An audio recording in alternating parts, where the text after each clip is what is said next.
Hello everybody, it's good to meet you all once again in another video session.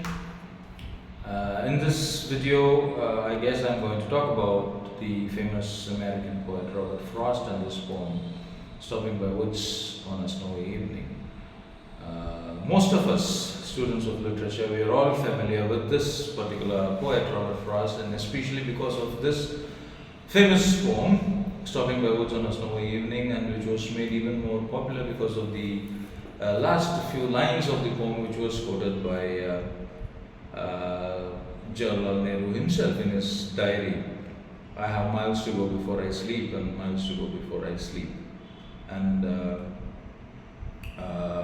this is a poem which I recommend, I rather even insist that my students should try to memorize it, learn it by heart, because it's something that's very interesting, starting from school kids to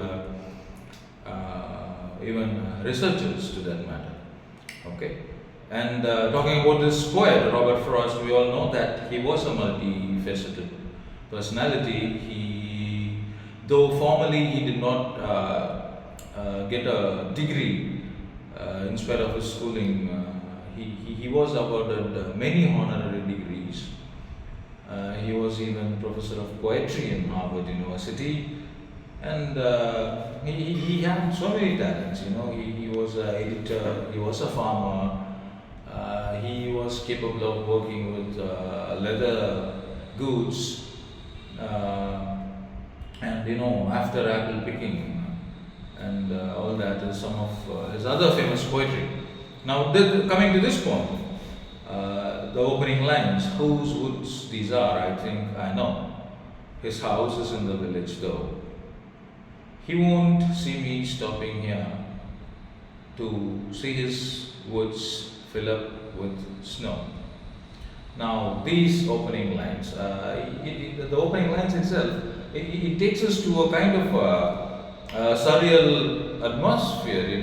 The wood is familiar for the person who is experiencing the wood, and it throws us right away into a philosophical mode. It doesn't make us think just of the woods or the person who's traveling into the woods. And the following lines, my little horse must think it queer to stop without a farmhouse near, and he gave his harness bells a shake to ask if there was some mistake. And these lines, it propels us even further and makes us realize that this rider is traveling by horse, and the horse is familiar with the route probably, or maybe it knows that the rider wouldn't stop unnecessarily, and it's kind of puzzled as to realize why this rider has stopped him. And he shakes the bell that is tied to his harness to ask if something has gone wrong, because there is nothing else nearby, because it's getting darker.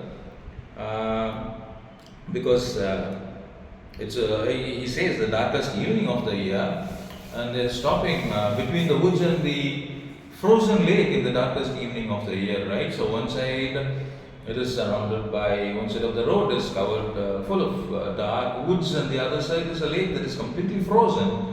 And there's no reason, no logic as to why someone would stop there.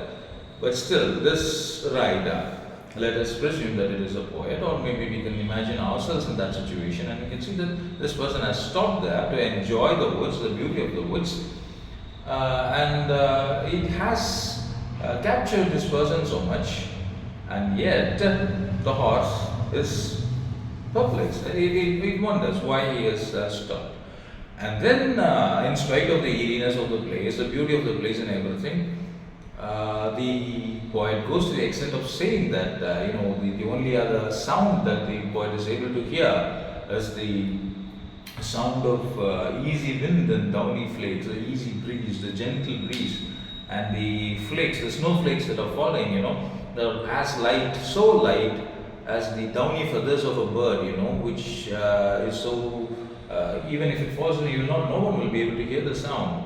But still, it is so quiet, and these lines, they add to the eeriness or the surreal nature of the poem itself. But still, the poet is not going to linger in that place for long because he's brought back to reality when he realized that he has got much work to do. Okay, the woods are of course lovely. The woods are lovely, dark and deep, but I have promises to keep and miles to go before I sleep and miles to go before I sleep. This is the last stanza of the poem. Yes, the poet is brought back to reality and he says that he has lots of things to do. When you give the philosophical interpretation to it, when you think of the journey itself, life itself as a journey, okay, where we may tend to be attracted towards the beauty of this world, the eeriness of the world, the beauty which may attract us and which may dissuade us from doing what we are supposed to do, but still, it's not that you shouldn't enjoy the beauty of the world or be concentrated only on what you want to do, the things that you're supposed to do, but still you have to have that in your mind and proceed with your actions. The philosophical message that is being conveyed is more important here as learners, as researchers, even we are supposed to look at that. And the research analysis of this poem we could deal with in another class. Thank you very much for listening.